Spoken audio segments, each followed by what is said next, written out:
Nalazimo se u selu Rakova Noga, koje je naše obiteljsko selo gdje smo mi odrasli, nas 4 sestre,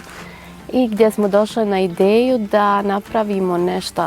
atraktivno i privlačno i drugim ljudima da dođu u ovo selo i ovaj gradić i na kraju krajeva u ovu državu.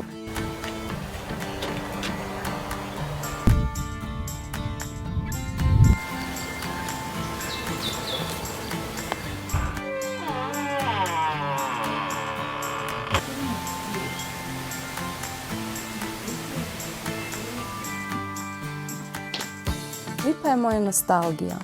sjećanje na jedno zdravo djetinjstvo, gdje je sadnja bašte bila društvena igra, domaće životinje, prijateljice, limen u bure Jadransko more,